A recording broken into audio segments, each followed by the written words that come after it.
and join, and know that more folks will be with us shortly.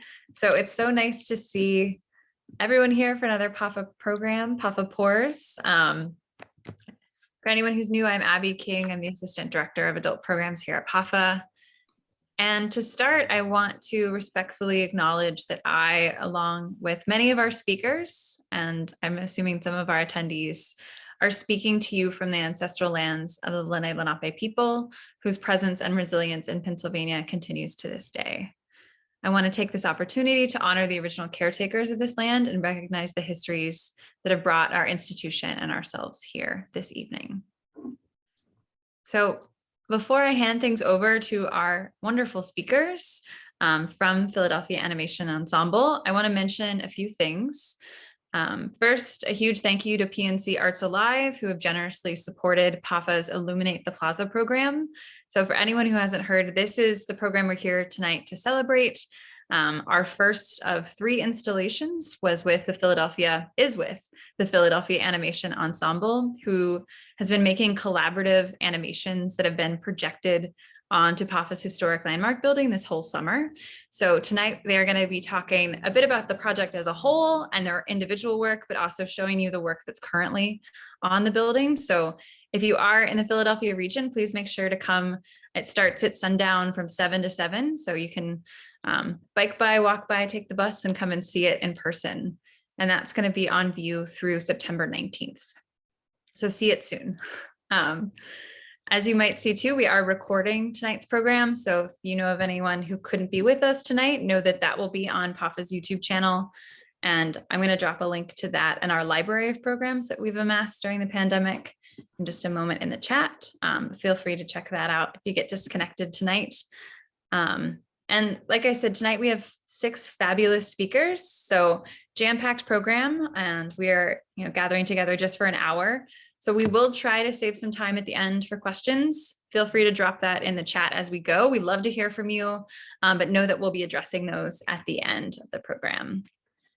And so now I'm proud, our speakers are going to introduce themselves as we go through, but I'm going to turn things over to our moderator for the evening, my colleague and old friend, David Dempewolf.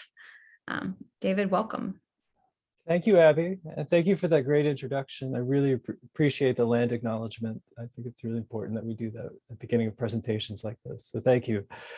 Thank you for all the great programming that you've done at PAFA over the past few years. I and everybody else here really appreciates that. So I'm going to share my screen. Hold on for 1 second. Can everybody see this? I can't see anybody, so if you... Yes, but we see the little gray bars. Oh, okay, so gone? Oh yes, all done. Okay, great. Okay, so what we're looking at right now is picture consequences number 1. Let me hit play. During the winter of 2020, in the wake of the pandemic, a group of animation artists began meeting virtually with the mission of cultivating an independent animation community in Philadelphia. They are drawn together by a common passion for animation as a medium for experimentation. The Philadelphia Animation Ensemble consists of artists residing in the Philadelphia area. Members are involved with other art groups, including Marginal Utility, Chrissy Talking Pictures, Spiral Q, and Tiger Strikes Asteroid, as well as various institutions such as the University of Pennsylvania, Pennsylvania Academy of the Fine Arts, University Arts, and Moore College. Among the collective are puppeteers, motion graphics artists, UX designers, professors, and doulas.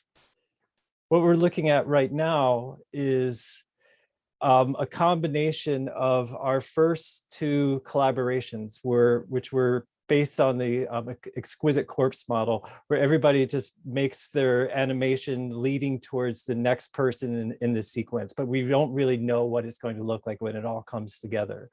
So for the first projection onto the Furness building, we combined the 2 animations, and you can see what it looks like here. The participants in this version are Amy Lee Ketchum, Una Taper, Maisie O'Brien, Harvey Benshofer, Jacob Rivkin, David Dempewolf, and Ashley Wick. in Picture Consequences' first installation, that was up from June 25th to July 15th, Philadelphia Animation Collective looked to the past. Historically, Picture Consequences is a language or drawing-based parlor game developed in the early 1800s and was used by the Surrealists in the 1920s. The game, also known as an Exquisite Corpse, is a method by which a collection of words or images is collectively assembled. For this project, each artist animated a minimum of 36 frames and was given a frame from a different artist in the group to end on. When all the animations were compiled, it resulted in a single animation which made with a wide range of styles and techniques. So this is the second Picture Consequences. So for Picture Consequences number 2, the Philadelphia Animation Ensemble began with the idea of responding to the PAFA collection. Using web scraping methods, the group assembled a list of works available online and related data to create a 22-minute scrolling video of the entire collection. So every work that has been recorded, on the website that's in the collection, you can see in this video. Individual members of the ensemble created short animations in response to words and phrases in the titles that evoked thoughts, inspired drawn or collaged images, or provoked visual interventions upon the long list of credits.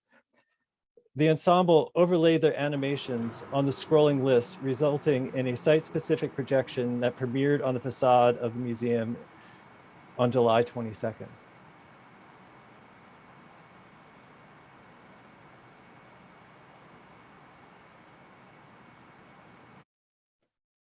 So this is Picture Consequences number 3. Well, actually, the artists involved in Picture Consequences number two are David Dempewolf, Amy Lee Ketchum, Joshua Mosley, Una Taper, and Kelly Williams.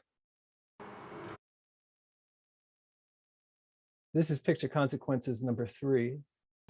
And the participants are Cybee Bloss, Jack Gray, Amy Lee Ketchum, Maisie O'Brien, Lindsay Kovnat, David Dempewolf, and Ashley Wick. Watch this for a second. This is what is currently being projected on the Furness building. So if you visit the building after sunset, you can see this in person. Okay. I'm going to pass it on to Cybee.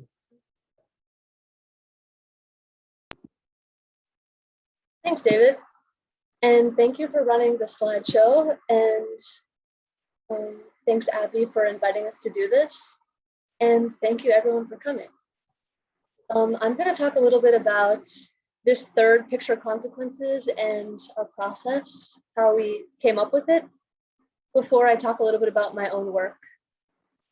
So here is a still from the third Picture Consequences.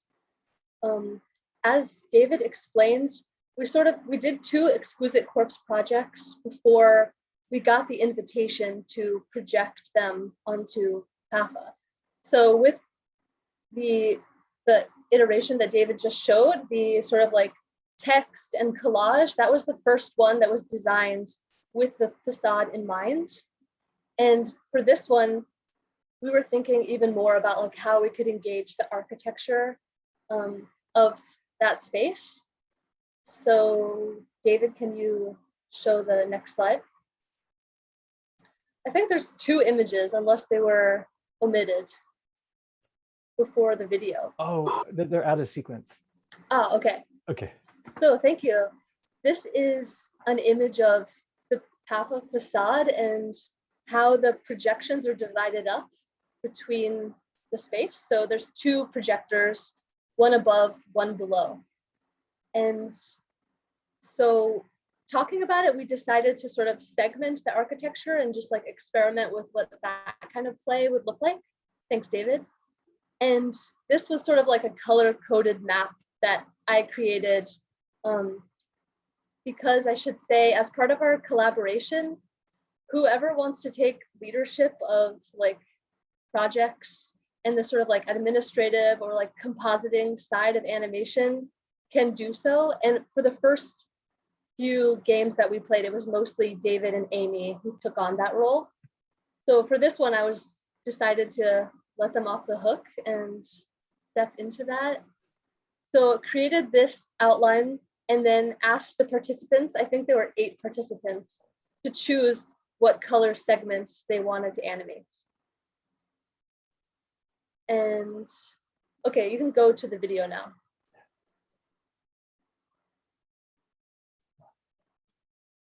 Sorry. Oh, no sweat. So here's what it looked like composited before it was projected onto the space. And when we were talking about it, we were talking about like what themes we wanted to use to guide our collaborative process. And one theme was the collection at PAFA, which I think was engaged more directly in the previous game. We also kept that theme, and some people did engage with that, of thinking about the collection. Oh, would you actually mind starting the video over? Yeah. Thanks. But we decided that we wanted dance party or rave to be the theme that guided all of our short animated sequences. So this was everyone's interpretation of what it would look like to have a rave on the PAFA facade. And when it plays through, you'll see my contribution to the dance party. Thanks, David. So I took the top section of the facade and was interested in the color blocking and had some thoughts about how I wanted to play with, like, just, yeah, I guess moving through different blocks of color. And after our first few games and seeing the projections, we kind of realized that, or I personally realized that a higher contrast, like more graphic animation, would show more strongly on the projection. So it was animating with that in mind as well. And my contribution to the dance party was a lollipop, because I think that's like a great prop to bring to a rave. And I wanted to keep it like light and fun. This is my contribution to an earlier Exquisite Corpse that was projected. And now it's moving along into past work. So I'm gonna keep up with the reel that I made. So this is early rotoscoping animation. I don't have a formal animation background and sort of have like jumped on. Collaboration has always been like a huge part of my process. So these are some like early collaborations. Went through a period when I was making elaborate 8-bit video games and was thinking about wanting to make animation that was interactive, like an interactive story or a love letter of some kind. So took some workshops at the Allied Media Conference and then decided to start giving workshops at the Philadelphia Free Library. So I was hosting a bunch of game jams, and this was the product of some of those jams. Okay, so this animation is a current project. It is called Smile for Kimmy, and I'll drop the website link in the chat. It's an experimental documentary that's extremely collaborative. That's about mental health and friendship. And it's not all animated, but a large portion of it is animated. And I'm working with a team of 4 other animators to develop the animation for that film. And this was the first scene that we created. And it was all remote. So in some ways it feels similar to playing Picture Consequences, because we're playing a lot of games to figure out the style, the workflow. And here's where we landed. So yeah, I guess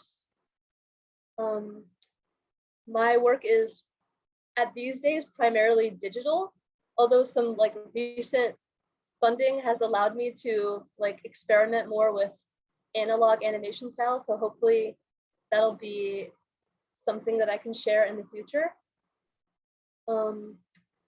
But yeah, that's all. That's all I wanted to share today. So I'll pass it on to the next animator. who is Hello. Lindsay. Hey. Hi, I'm Lindsay.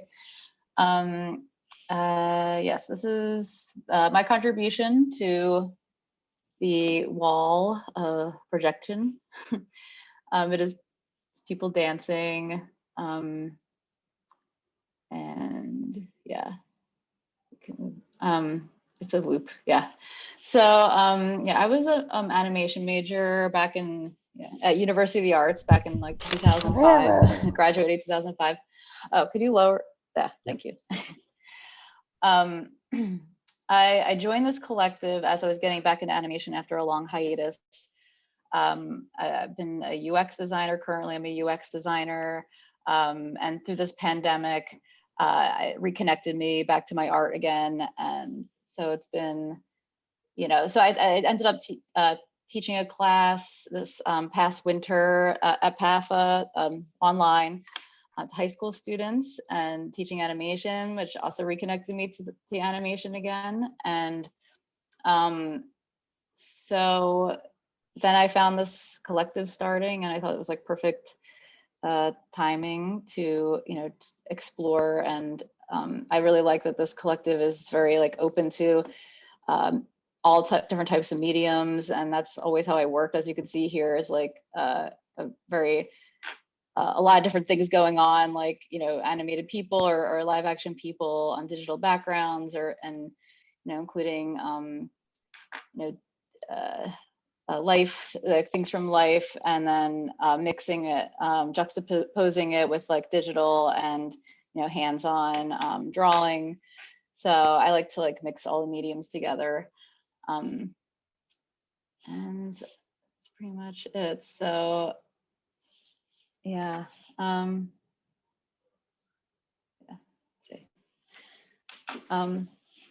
This was actually like this was the first, like I did a bunch of music videos after college for bands, and this is the first animation I did that was like purely for myself, like an experimental animation that I did as a performance piece. So I did like live music and sounds to go with it, and used umbrellas to project onto the umbrellas to get different shapes of the projections.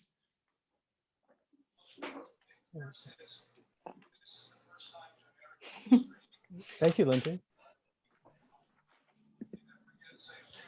Thank you. Hey guys, my name is Jack Gray. I'm an animator, digital media artist. I got my BFA from RISD in 2017. My work focuses on a mix of traditional animation and with various mediums and processes to play with perception. I often use looping sequences and repetitious patterns. My piece in the show, which is showing right now, was created with the use of photogrammetry software on a sculpture from the PAFA collection. Photogrammetry is basically creating a 3D model from photos. So using another 3D animation program, I created the animation movement on the model using deformers and a sine wave to be specific. Could you show the second video now? Could you turn the sound off?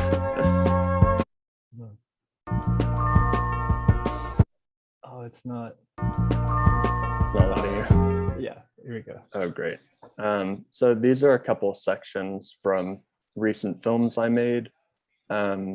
These sort of focus mainly on 3D character animation, which is a strong importance to my work.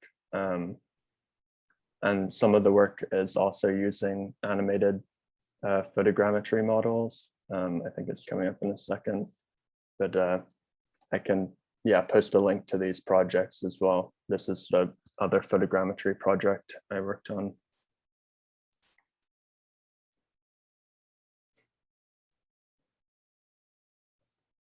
Great, and then this is the other recent works.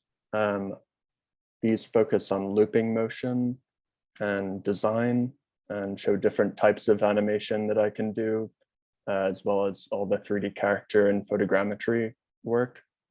I tried to approach these pieces as virtual looping paintings. And some additional processes that I use and mediums include slit scanning, which is a type of photography, digital compositing, VR and AR, and of course 2D and 3D animation. Also, the piece from the show I should mention is a sculpture by Randolph Rogers. Just wanted to mention that. All right, that's pretty much it. Thank you. Happy to answer any questions at the end of the panel too.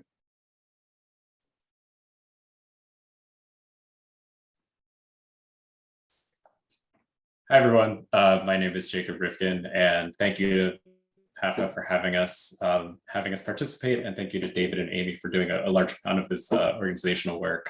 I'm an interdisciplinary artist, and most of my work focuses on how we internalize and experience landscape. And these are the two pieces that were in the first Exquisite Corpse piece, one of which sort of a take on Arnold Böcklin's Island of the Dead, and the second one an experimentation of learning how to use 3D modeling programs to look more two-dimensional. And that was one of the really exciting things for me during this collaboration, was the opportunity to try out new media and try out some experimentation. And you can go to the second one, David. And if we could keep it on mute, that'd be awesome. And so this is a demo reel of work that I usually do in a freelance capacity. I have a freelance animation studio where I mainly focus on creating films for films that relate to history, science, or the arts. And most recently, I was working on a film that was about the history of Western classical music in China, but specifically the Philadelphia Symphony's orchestra experience of being one of the first cultural institutions in China. And the film was titled Beethoven in Beijing, and it was shown on PBS in the early spring. And this was an exciting project just because it was interviews of different artists, different musicians, different composers, and involves a lot of archival research. And that also is another component of my practice, is one where I'm digging into different outlets and resources to see lots of different source imagery and archives. And from here, we can go to the next one. And so in 2018, just to tie back into my practice outside of the freelance capacity, I was really interested in the history of the Schuylkill River, and as an avid canoeer on the Schuylkill River, I started looking at images of how the viewscapes were sort of created along the river. And so it took many images of paintings, drawings, etchings, photographs from the 1800s to today, and translated them into looping GIFs. Can we go to the next one? And so the finished one sort of ended up looking like this. And I made about 55 of them, and through a grant through the Penn program in the Environmental Humanities, at the next slide, I created a canoe-moran, a floating platform on which to project these animations as we floated up the river, lining up each original referenced animation with the point that the original image referenced. And this took place in July and September of 2018. And if we go to the next slide, I'm currently working on a film, another commission piece about the history of the bankruptcy of Detroit. And that's a collaboration between a Philadelphia filmmaker and a filmmaker in Detroit. That's it. Thank you.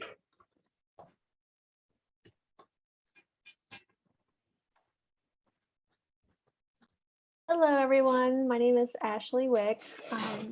I want to thank PAFA for having us, Abby for facilitating this gathering, and David for the thoughtful overview of the project. Yeah, so this, the Philly Animation Ensemble has been a really wonderful group to be a part of.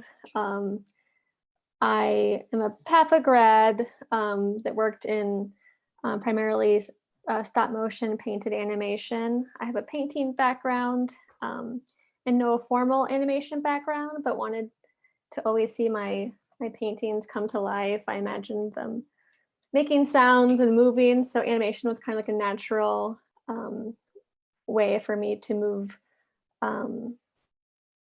forward with my painting.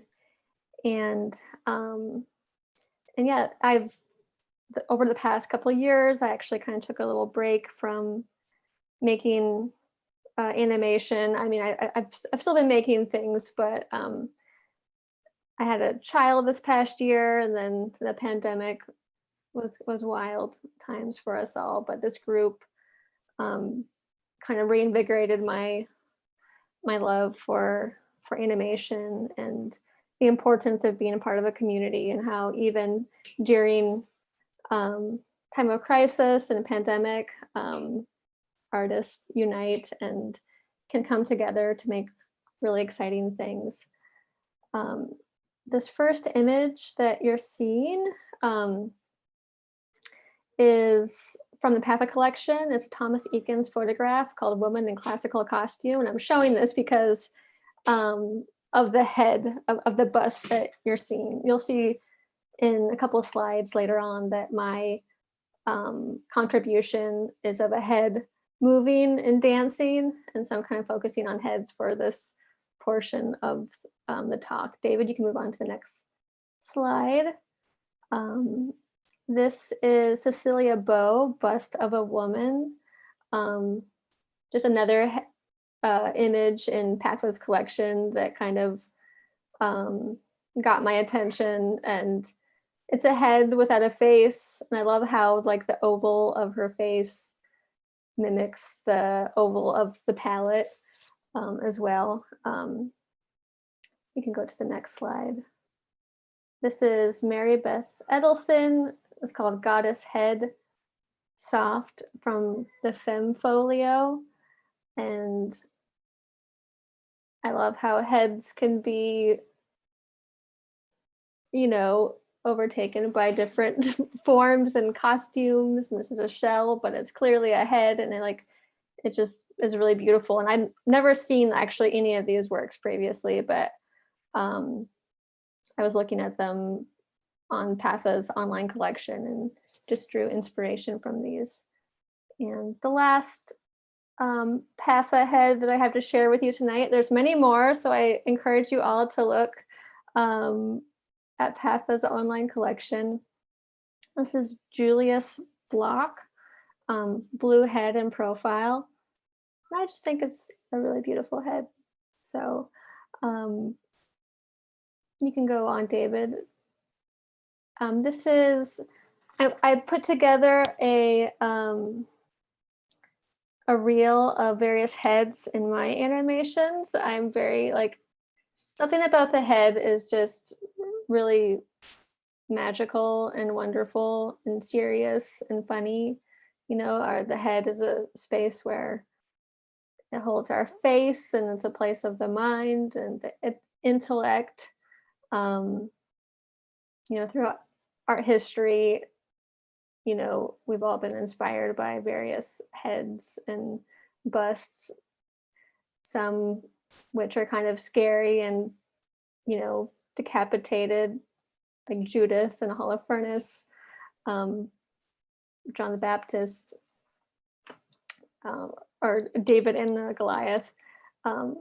So those are just things that I draw inspiration from.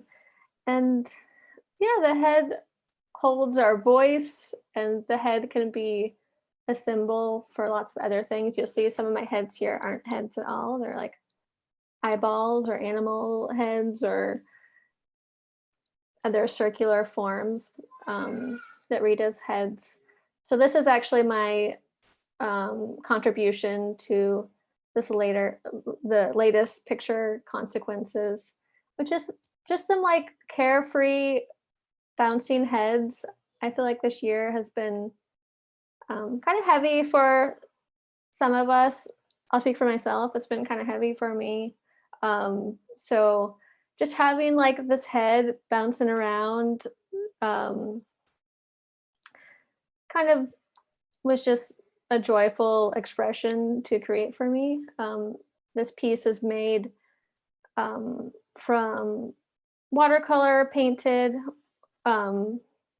watercolor and paint on paper, and then I animated that. The previous images that you saw were mostly oil paint animation on canvas. That's more typical of my work, but I do some of this ink and watercolor on paper too.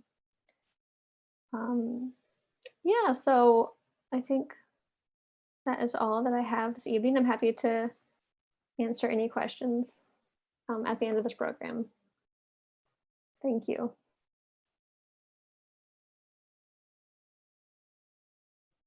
Thank you so much, Ashley, and thank you everyone for sharing.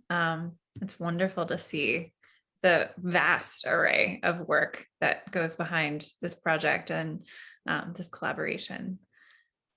So I wanted to make sure to let folks know that we have about half the program, and we want to hear from you all.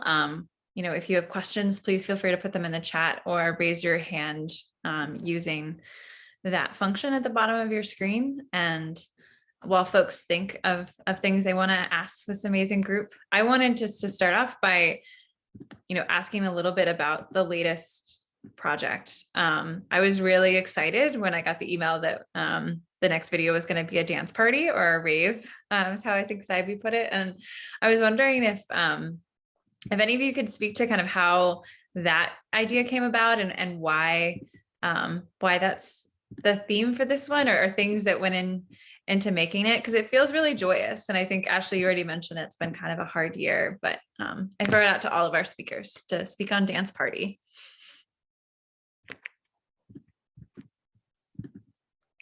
I'm happy to start the conversation. Yeah, so I think during like a brainstorming session, I just mentioned that like I could use a dance party or something about a dance party. Just seemed really refreshing and lighthearted, and I felt like we could all use a little something lighthearted. At the same time, like of a dance party being lighthearted, it's really like a true expression of the self, and a time where you like let go and you let your self-consciousness free, hopefully, and you can just really truly be yourself and express your body, your whole body in the fullest way. And it was really exciting to think about how our different animation styles could come together to have this like collaborative dance animation experience.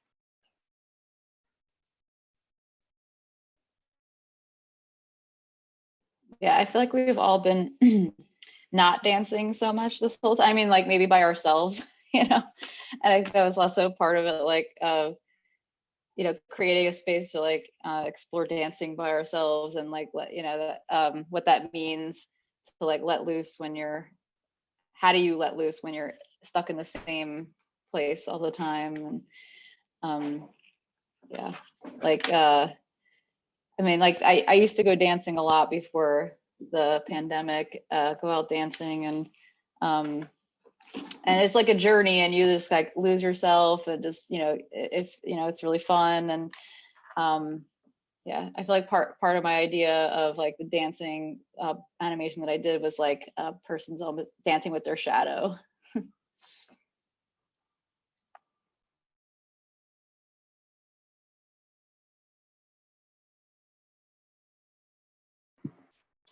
I think in our collaboration as a collective, there have been sort of like questions about like how serious or playful we want to be. We formed very recently, before we got this invitation to make work for PAFA. So I think the Picture Consequences version 2, the one that engages the archive of the work, which I didn't participate in, I felt like for the one that I did, I wanted it to be as playful, like err on the side of as playful as possible, and not feel any kind of temptation to produce work that felt serious or like belonged, I guess, in an arts institution. So yeah, it felt like the perfect starting point and was really fun.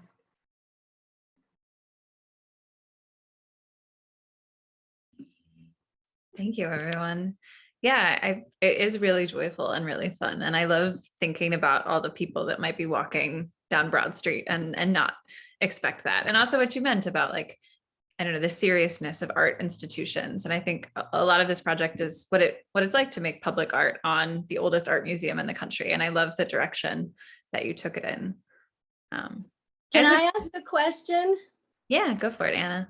I'm curious, who would like to speak to like the history and how you sort of redefine the history of the Exquisite Corpse through this project? Explain to me Exquisite Corpse. Great. I love that. And that you're dancing, like dancing, is that, I see dancing dead dancing. I see. Can anybody speak to that? David, do you want to touch on that? Sure. Well, the Exquisite Corpse is a game that was played by the Surrealists. And they borrowed it from an older parlor game that had many names. One of the names was Picture Consequences. But for the Exquisite Corpse project, they would fold a piece of paper, and each participant would do a drawing on one piece of paper. And then at the end, after everybody filled up the different quadrants, they'd open the paper and there'd be this kind of amalgam of different forms and shapes. And it's just sort of, it was a way to, like, let's say with the Surrealists, they were really interested in psychoanalysis and ideas of Sigmund Freud. And Freud rejected the Surrealists, saying that, you know, it's impossible to consciously give form to unconscious material. So one of their workarounds for that was to kind of trick themselves. So the Exquisite Corpse, they allows the ability for, let's say, latent content or unconscious material to make itself manifest. And yeah. And for our Exquisite Corpse, oh wait, Anna, I'm sorry, are you saying something? Because you're muted. Anna, you're muted. But you look like you're saying something very interesting. Oh, I'm sorry. Oh my God. So what I was realizing is that you took that triple, that fold, and then you took, like, let's say you played the game as a surrealist back in that day, and you did that. And then suddenly you guys were charged with having to take that little spot and animate it away and play with them all moving into different realms. Pretty cool. I really enjoyed this presentation a lot. Thank you so much. It's so good.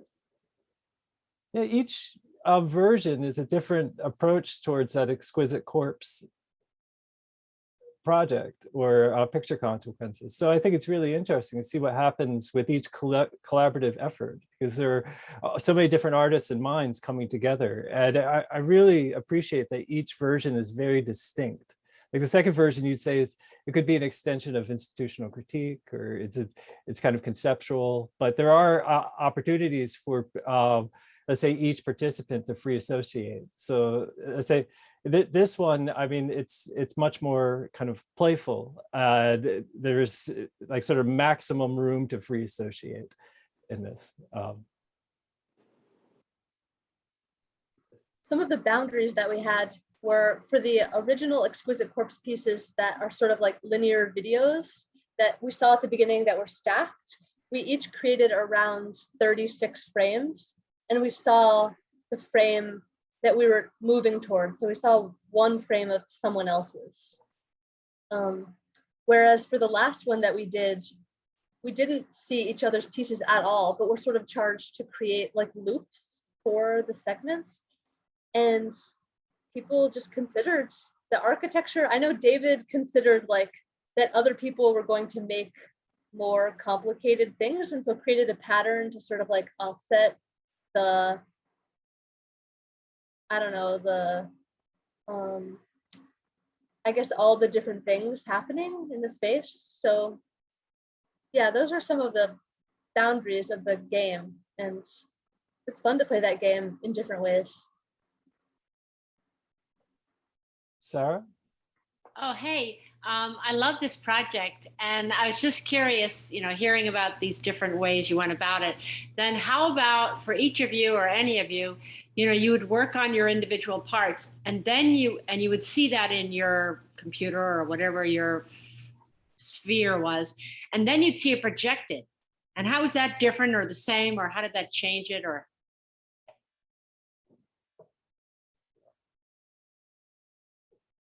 Should I? I'll start to answer that. Well, let's say if you look at the versions that are not projected, the straight videos, I mean, they're very clear. And so let's say looking at we would learn from the previous experiment. So picture consequences number one, we realized that for things to stand out, we had to kind of work in high contrast, right? And let's say with picture consequences number two, it was all in high contrast, but let's say what happened, let's say the moving rows, they didn't conform to the architecture of the building, really. They were just kind of plopped on top of it. And the third is, just totally responsive to the architecture. I don't know if I answered your question though. yeah, I think you did. Okay.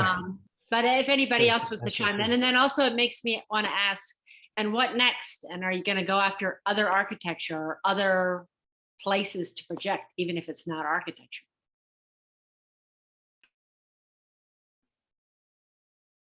I have kind of like a corny answer to your question, Sarah. I'm really good at providing the corny answers. But it is really interesting to like work independently on whatever animation you're doing. Like we all had the idea of a dance party or rave. And then you all like come to the dance party and you're like, how are we grooving together? Are we feeling it? Is this good? And it's so exciting to see it all move together. Like speaking for myself, I love it when I'm working 2D and I put it all together and then I see it move. It's like magic. And I love animation because it's like magic. And Cybee was amazing and they put it all together and we had the chance to see everyone's magic together and it was just like a bunch of magic. And so that was really exciting for me. And I hope that we can do some more of that in the future. That was a great answer. I also want to chime in and just say, like, part of what is behind the scenes is there's been some sharing of films that we're all equally interested in that we've done over Zoom. So learning about each person beyond the animation has been part of this collaborative process. It's been really exciting. So like, sharing whether you're really into like Russian animations or you are using glow in the dark ink as a way to create animation in an analog way, coming up with techniques you just hadn't thought of, and seeing them physically realized or digitally realized has been a really exciting moment of the actual realization, both in person and online. Yeah, I have one more answer to that question, which is that for the earlier Exquisite Corpses, working with 36 frames like can take hours, and then you have 3 seconds. So then seeing it compiled into like a 1-minute video is just, it feels like you contributed to this body that feels delightful. Whereas 3 seconds is great, like I would be proud of that, but then seeing it fit into a whole minute, oh, it's so satisfying.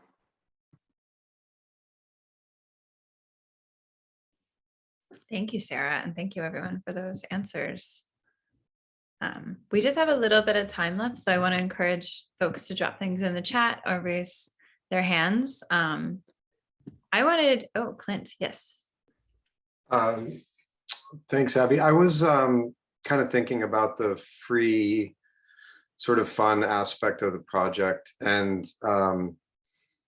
it seems like as artists, we're oftentimes doing our real work, and that when we do something that's not our real work, it can be incredibly liberating. And I'm wondering if that's part of what happened here for the artists, that it felt a little bit more like play and the stakes were a little bit different and there was maybe less expectation because it was just going into new territory. And then sort of the second part of that is, I know when I've had a chance to do things like that, I've found that I've brought stuff back to, you know, again, what I would consider my real work. And, you know, I learned from that experience of just totally freeing up and playing around and then coming back and bringing that into my studio. So I wonder if any of the artists have thoughts on that.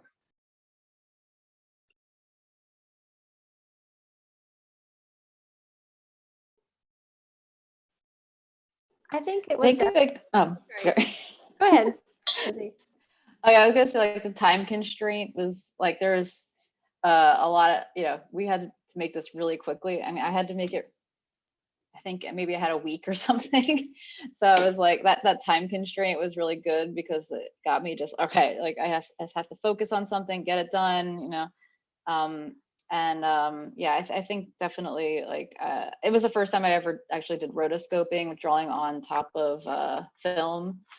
So that got, you know, it's just, I'm like, what can I do really quickly and that I haven't tried before. And I think with everything with this, like the other one we did as well, like I did something I never did before, like working on an iPad and you know, trying to animate through that. So it's giving me opportunity to just like try something, you know, try new things, and I'm sure that I'll use it in the future for like my own stuff.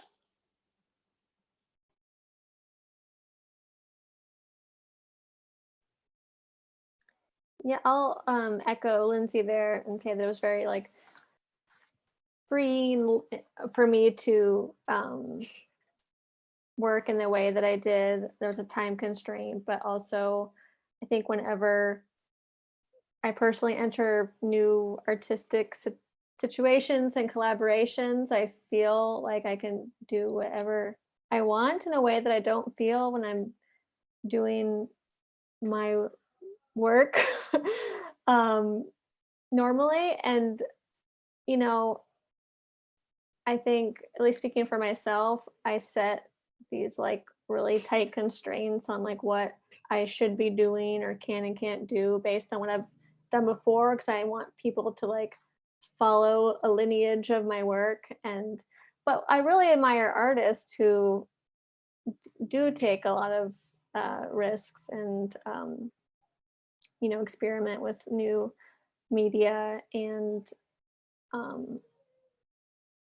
you know, we could all be like the artists who were known for, you know, taking those risks. And I think that's kind of like who I personally like want to be. So being a part of this group is just kind of like tapping into a part of myself that is really exciting and gives me a chance to feel like I can explore, and just gives me assurance in working with community. And I think that's just so telling of like the importance of reaching out to other artists and finding artist communities, because it really is inspiring. Follow up on that, I would like to thank Amy Lee Ketchum for putting this all together.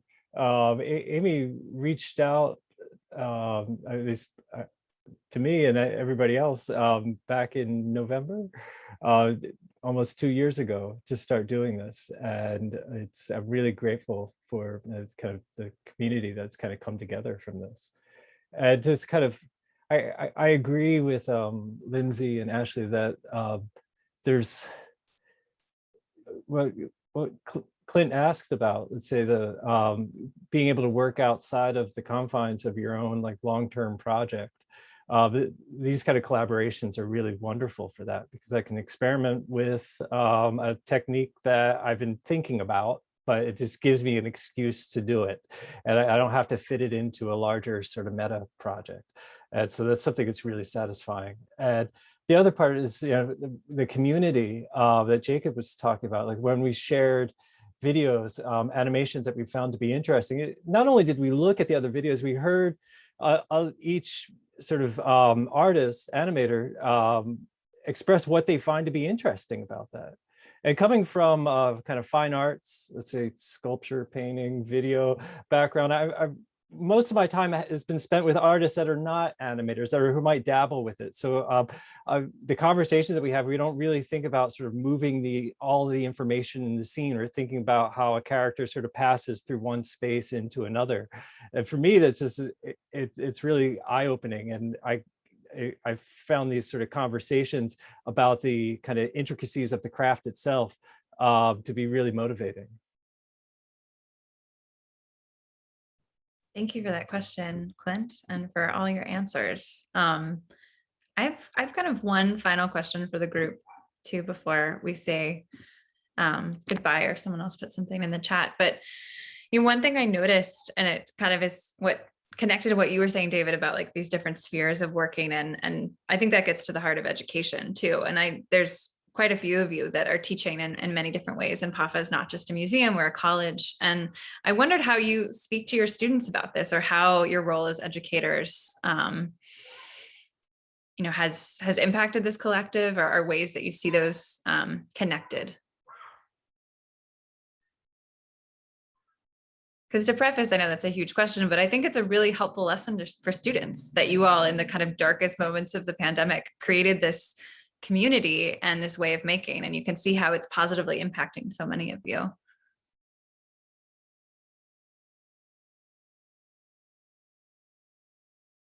Well, in some ways, the project is so new that I haven't had the opportunity to talk about it with my video class yet, but I will in the spring. I mean, I'm really proud of these collaborations that we've made together. So of course, I'll kind of show them off to the students, like, you can do this. But I think, just learning about other animators that are outside of, let's say, experimental art sort of animators or structuralist filmmakers has been really helpful for me, and I'll definitely apply that to my teaching. I don't know how it is for other people that teach. I think mentorship is really important to my practice as someone who didn't get an education in animation, like being able to work on projects outside of the classroom. And at least, like, I feel like recently lots of people have been reaching out to the animation collective to be like, how can I participate at different skill levels? So I feel like this could be an opportunity for people who don't have an animation background, want to make animation, to both like be in conversation about it and to be making work that feels exciting and can be distributed with like the support of people at various stages of their animation journey.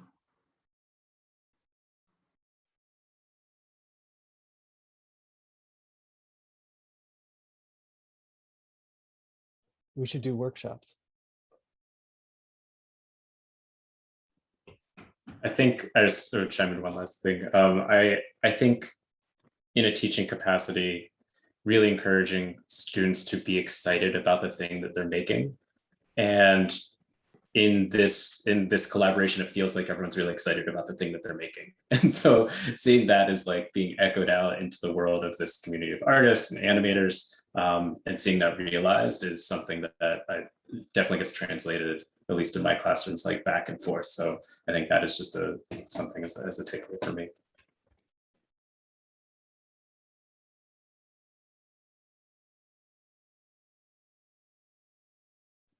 Thank you. That seems like the perfect way to end tonight's program.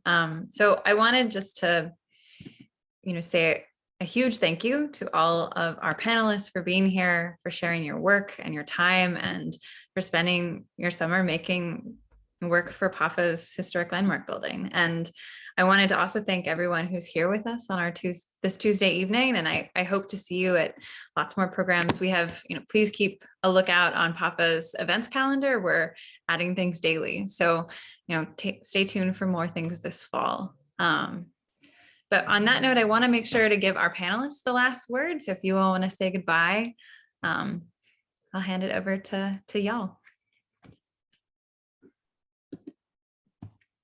Thanks, everybody, for coming. Thank you, Abby, and thank you, everyone.